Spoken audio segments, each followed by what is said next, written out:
guys, welcome back to Records Near Me, a podcast for music lovers. This episode, I'm taking you back to the Midwest to a place called Shake It Records in Cincinnati, Ohio.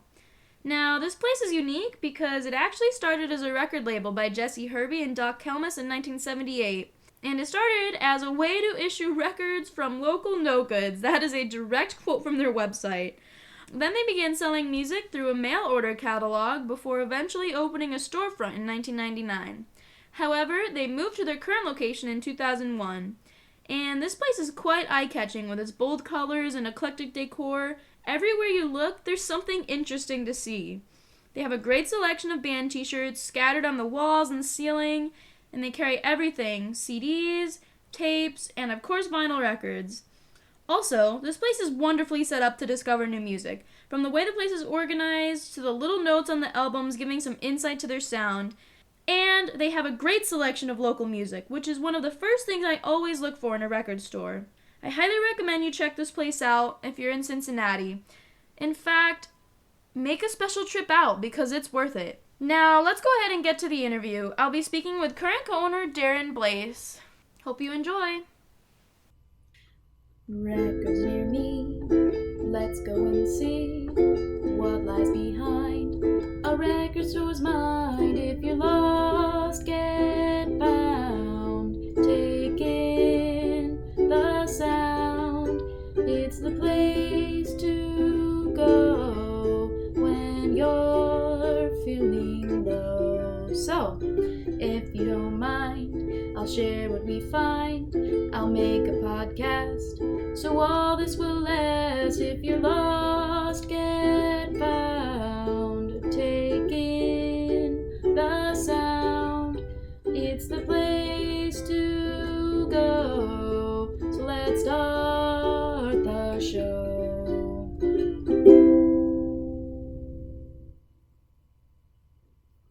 Hey guys, welcome to another episode of Records Near Me. Today I'm joined by Daryn Blase, co-owner of Shake It Records right here in Cincinnati, Ohio.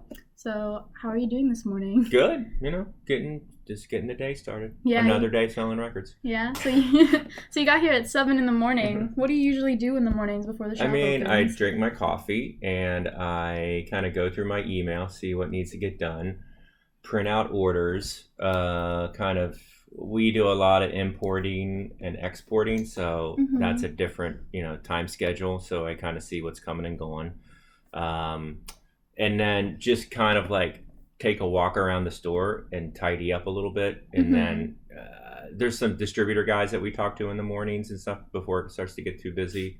And yeah, just kind of the average run of the mill stuff, because once the doors open, your time isn't yours anymore. So, and we don't have like a back way I want it, I don't want to be squirreled away in the back room somewhere. I want to be out on the floor. So I want you to tell me about the first time you realized you loved music. I think what it was for me was I was at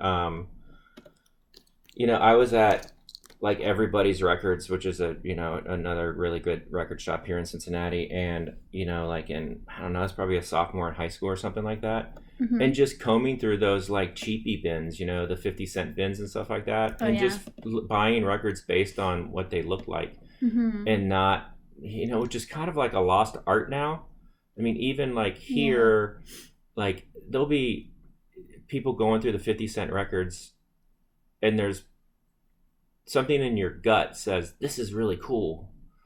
But before they even like take it and play a needle, or drop a needle on it, they're looking it up on their phone. And you're just kind of like, that was the whole deal, just like kind of going with it. And some of my favorite records were that way. Like, there was, I bought it for 50 cents, a record by a guy named Eddie Hinton, Very Extremely Dangerous. He's a white soul singer from down south. And I bought this record for 99 cents and I was just like, I was kind of like a punk rock kid then. But there was just something about it, man. And I was like, man, this record is just incredible. So I think, I don't think it was ever really a moment where I was like, oh my God, this is what I want to do, or I love music or whatever. But it's also kind of the same way that like I was a history major in college and got my degree in it and all that kind of stuff. And I wrote my undergraduate thesis on King Records and these different things. And it wasn't an immediate moment. It was this slow build of knowledge and appreciation, and I think that's what comes with time. The thing that I really do struggle with is kind of keeping up with the new stuff, because at like age 53 now, thank God I have younger guys that work here, because my interests lie in older R&B and soul and country and just, you know, local labels and stuff like that. And so you can't listen to everything. There's no way. I mean, we get boxes of promos and you're just still like, oh, geez, you know, too many. Yeah. I mean, you got to put them on and check it out, and you know, and there's stuff that rises to the top and that catches your interest and stuff like that. And so, but so how's that for an answer? It's a great answer. All right, awesome. So you said that you got a degree in history. So what got you to the point of owning I always did this. I mean, I put myself through college selling records in gold mine and all that kind of stuff. And I mean, this is kind of like, I worked for other retail places and was, you know, a manager and, you know, chain bookstores and things like that, and worked behind the scenes and stuff. But so you've always kind of been doing this. I've always done this. Yeah. I mean, I was making as much money or more money selling records in gold mine and Discoveries magazines back in the day, and putting myself through college than you know, I don't want to say a legit job or whatever. So, but yeah, I mean, I probably started selling records in 1983, 84. Okay. Is when I started like mailing records like in the mail and running ads and stuff like that. Yeah. And so I was a sophomore in high school then. So yeah. So, and it's just like, I just had a knack for like being able to, you know, I found out later, like I had this knack for being able to just like look at a label and based on the fanciness of it, of figuring out if it was like a vanity press or a local press or a small run. And Cincinnati, as I got more and more into it, there were so many pressing plants in Cincinnati that were making all of these small run and vanity presses that Cincinnati was just a gold mine for this stuff. And it still is. Well, one thing that is super unique about this store is that it started as a record label. It was called Shake It Records. Shake It Records was owned by Jess Herbie and Doc Kalmus, who and Jess, I worked for Jess. Jess owned a record shop called Moles, which is like an old school used record shop up in the Clifton area, up by the University of Cincinnati. And I worked for him, and he was pretty influential, you know, with my taste, and hit me to a lot of like cool New Orleans stuff and weird jazz and all that kind of stuff. And I worked for him like in my early college career and stuff like that. And then I decided like, I'm gonna put out some records. And so the records that he put out, like the Customs, Candy Apple, and he helped do the Ed Davis Band, were records that I really liked. And so I just said, hey, can I just use the name? And he's like, yeah, that's fine. You can do whatever you want. So, I mean, it was never like a legit full-blown, you know, thing or whatever. So that's just kind of how I started. And, you know, I took the money, you know, back in that day, like somebody hit my Volkswagen and I got like $600 from the insurance company. So instead of like, I just pounded out the fender. Yeah. So as long as I could drive it, it didn't really matter. So then I took the $600 and like put out a punk rock 45 and then just kept going. And, you know, that was like 100 and something releases ago, I guess, or something. Like I'd have to go and look, but now it's kind of like, you know, we put out records from like Wussy, and we do, you know, we do local reissues and stuff like that. Yeah. You know, it's definitely not as like gangbusters as it was, but you know, it was what kind of started the whole thing. And, you know, it started as the label, and then we added a little mail order catalog when you would actually mail away and we'd send it to you. And, you know, and then it went to a physical store and a website and online catalog and this and that. And now it's like, you know, I mean, it's funny to think like outside of that $600, like I've never put any other money into it. Wow. Yeah. I mean, it just kind of grew on its own. You know, yeah. That's a great investment. 22 years later, and, you know, I'm looking at more stuff. I'm like, oh my God, it's a lot of money sitting in this place. So. Yeah. So how has the pandemic affected business? Well, as strange as it sounds, 2020 was our best year in 22 years. Wow. And so, well, it was 21 years then. Mm-hmm. The mail order went through the roof. I mean, we were the kind of shop that, we were the kind of shop that was doing like, I don't know, 60, 70, 80 on a busy day, 100 pieces a day. And that's like just, we've never pushed the mail order thing that much just because we're like an old school shop. Like we want to lean over the counter and sell a record, Yeah. And It's part of the experience. yeah, it's part of the experience. Yeah, I don't know. I want people to have this experience, but not everybody can, and that's just kind of how it is. And as long as it doesn't become like a big pain in the butt, I think we'll kind of keep growing it a little bit. But we want our business to be about walk-in stuff, But like, it really is incredible. Like, whoops, I think we bought too many of those, and then you shift it to the online stuff, and I come in the morning and we sold, all 16 copies that we were, you know what I mean? So yeah, it's totally legit, and you need it. So when somebody walks in the door and asks for a recommendation, what is your process for figuring out what to tell them? I mean, the first thing I always say was, what was the last record that you bought, and what was the last record that you bought that you really, really liked? Yeah. So, and then you can kind of start from there, like sometimes sometimes they're like, I want to buy something. I want something that I only have bought, like the last 3 records have been on like Matador or whatever. And I'll be like, you need to change it up a little bit, buy a James Carr record, or something like that. Like, just get out of your comfort zone a little bit. Like, first of all, everybody should know who James Carr is. So you should own a James Carr record, or, and so you can kind of go with something that's safe. You know what I mean? That can be like just kind of like a gateway drug or something. Like, I want to buy a jazz record. Well, you probably shouldn't start with, Miles Davis on the Corner is a great jazz record, but it's not the first jazz record that a lot of people should listen to. People should go for melody and all, just things that are familiar. And so, kind of ease into yeah. And genre. I mean, it's been amazing. Like, I literally, like, a kid that I hipped to, he was like a sophomore in high school and bought like, he's always just buying, rock records and this record, and just go-to kind of things and stuff like that, and wanted to buy a couple of like, an interesting like world music and jazz and stuff like that. And back then it was like the Ethiopic series and things like that. So I set him up with a couple of those, and like, I mean, even like, I think I literally said, here you go.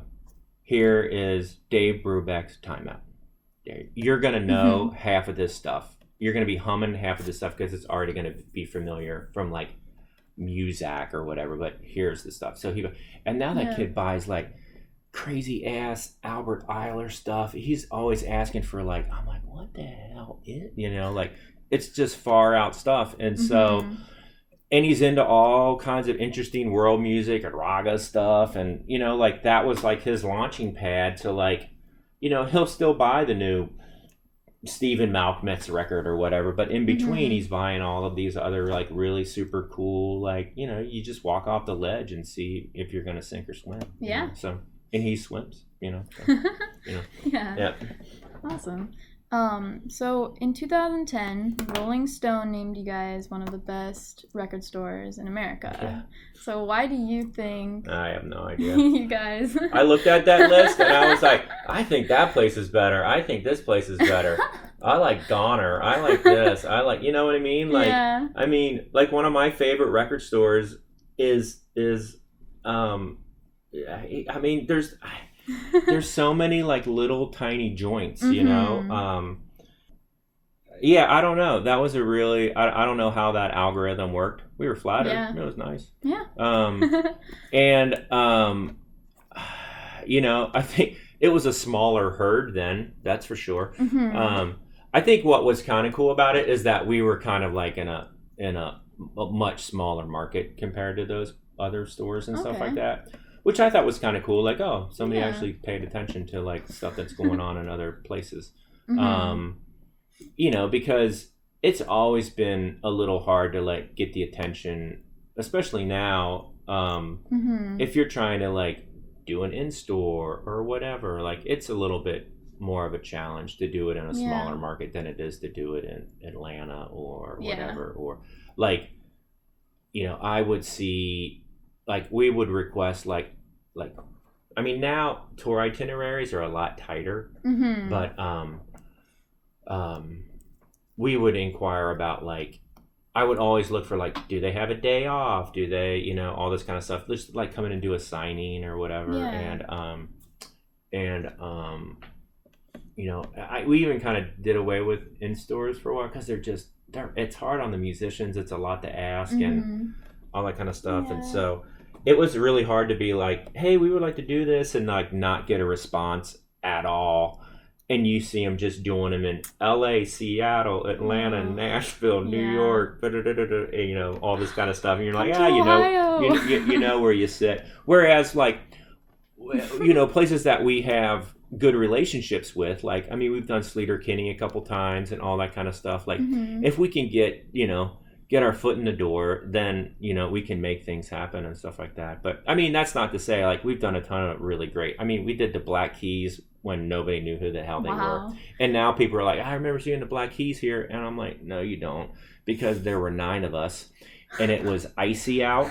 And it was great. It was really fun. I mean, we've done, the Black Keys and the, Indigo Girls and Tegan and Sarah and, Drive-By Truckers and Charlie Leuven. I mean, we put that out as a record. And, I mean, we've done Super Furry Animals was amazing. I mean, there's a ton of them that we've done. But, we kind of hold off a little bit more on those these days just because like I said, like, tour itineraries are so packed. And you're like, man, this guy's got to have a break. You know what I mean? Like, it's just... They do try to cram in as many shows. Yeah. And so, so we don't pursue that as much as we used to anymore. So, so... Well, what would you say has been the best live music experience you've ever had? The best live music experience I've ever had was the New Orleans municipal retiree gospel concert. Wow. Yeah, just retired New Orleans city workers gospel choir at the New Orleans Jazz and Heritage Festival. Oh, wow. But moved to tears. Absolutely. The most, just people singing for the complete joy of singing. Hands down the best musical experience I've ever had. Wow, that's amazing. Yeah, just little old ladies, just, I mean, it really was. I have goosebumps thinking about it right now. Wow. Like, literally. It was the most moving thing I've ever seen. Wow, that's amazing. Yeah. So, Shake It originally started, I know I already said this, as a record label, so they could put out local bands' music, right? Yeah. So, what's your connection to the local music scene now? It's just, literally just this week, we've like, we got a show booked. Will you hang the flyer? Here we go. So I think it's always been that, when I was growing up in shops and all that kind of stuff, like, that's where you went to see who was playing where. Like, look at the wall, see who's playing the Jockey Club, see who's playing this place, see who's playing that place, and all that kind of stuff. Whereas now, you blast it out on Facebook or you blast it out or whatever. But, there's still a chunk of that culture kind of involved. Yeah. You just kind of end up being like, I don't want to say a hub, but like, it's still where, local musicians buy music and they run into other music, and all that kind of stuff. Yeah. So, we've done local releases, CDCs and Wussy and Chuck Cleaver and, our local reissue stuff and things like that. So you said you started selling records when you were 16. Have you noticed a major change in the industry over the years? I know there has been a lot of changes, but it's crazy. Any that stand out? Or now it's just a matter of production. Yeah. Like, it's just they can't meet the demand. When we are doing our orders, when Jim and Travis and Billy and those guys are doing their orders, it's been the same way for the last 15 years, 16 or 17 years, where on Mondays and Tuesdays you order 3 of this Black Sabbath, 4 of this, 3 of the, it's this super predictable thing. Mm-hmm. Now, when catalog and stock becomes available, you're like, do I order 25? Because I don't know when I'm going to see these again. Yeah. Because literally with new releases, mm-hmm. you look at you do the orders and something sells through a little quicker than you thought, mm-hmm. and it's on back order by 1:00 on Friday. Wow. Yeah. It came out that day and it's back ordered. Wow. You might see it in a week, or you might see it in 6 months. What do you do? So what you sell. Put them on to something else, I guess. Yeah, you hit them to something else, or you just make sure that your used section is absolutely killer. And that's what we've always prided ourselves on, is the used. We cannot control new because we're not, That's the section I like to look through the most. Oh my God, yeah. I mean, that's what it is. And then to round things out, I just want to know if there's any underrated bands or albums that you think more people should listen to. Oh my God. Who should I make mad? I mean, I always end up going back to like when people just need something that they've just never heard. Mm-hmm. Like I always give them like a Professor Longhair record or something, and I mean, or just get them started with mm-hmm. stuff like an Alan Toussaint record, because mm-hmm. he is like the motherboard for New Orleans music.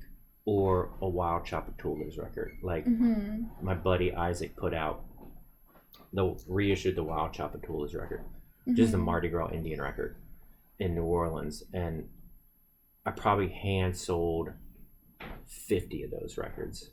Wow. And it's got the Meters on it, it's got Toussaint on it, it's got Wild Chapatoulas on it, and every person that I bought that to said, 1, never heard anything like it.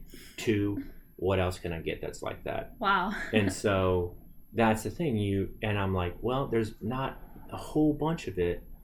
There is, there's Bo Dallas and there's Wild Magnolias and there's this and that. But then there's also, here's the Meters and here's George Porter's records and here's Ernie K. Doe. And then it kind of starts the whole like, this is this whole other world of stuff. Mm-hmm. So, that's kind of the stuff that I kind of end up,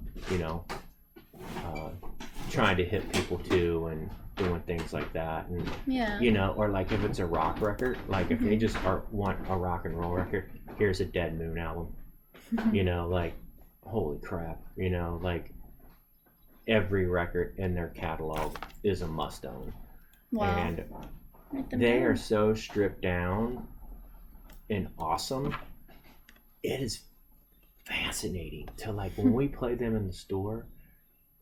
I don't know what, there's just this primal. I mean, I've been a Dead Moon fan for 25 years, but the people who come up and ask what it is can be an indie rock kid, or it can be a diehard 65-year-old Stones fan. Yeah. It's just so straight down the middle, rock and roll, no bullshit, no nothing. So those are kind of like the things that I gravitate to that are like kind of like gatekeeper kind of things where mm-hmm. like, here you go, you can get started. But then, I mean, it just never stops. I mean, every day is a different answer, like one day it could be a Gil Scott-Heron record, and one day it could be a Dead Moon record, and one day it could be this or that. You know what I mean? Like, it just, mm-hmm. it never, like, people always say, what's your favorite record? I'm like, I can tell you now, but if you ask me 25 minutes from now when I'm in a different mood, I'm probably going to tell you something else, So it just depends on, on what it is and the ebbs and flows of my, like, some days my favorite record is Misfits, Earth AD, and some days my favorite record is, Solomon Burke Down in the Valley 45. It's just kind of like what it is. So yeah, that's the beauty of it. So all right. Yeah. Sounds like it's about time for opening. Yeah. Sorry folks, I had to cut it right there because I do not own the rights to that music, and let me just say, it feels like I'm in an alternate universe being in a silent record store. I got there an hour before opening and talked to Daryn all the way until it was time to start the day. So, thanks for sticking around and listening. I hope you enjoyed this episode and that it makes you want to check out Shake It Records in Cincinnati. Make sure to like or subscribe to Records Near Me on your favorite listening platform, and don't forget to check out the supplementary playlist I made on Spotify featuring bands mentioned by Daryn, as well as some local Cincinnati music. See you guys in 2 weeks! And for those of you wondering how an amateur like me can randomly decide to make a podcast, I've been using Anchor by Spotify. It's the easiest way to make a podcast with everything you need all in one place. Let me explain. Anchor has tools that allow you to record and edit your podcast right from your phone or computer. And when hosting on Anchor, you can distribute your podcast on listening platforms like Spotify, Apple Podcasts, everywhere. And it's everything you need to make a podcast all in one place. Best of all though, Anchor is totally free. So if you want to make a podcast like me, just download the Anchor app or go to anchor.fm to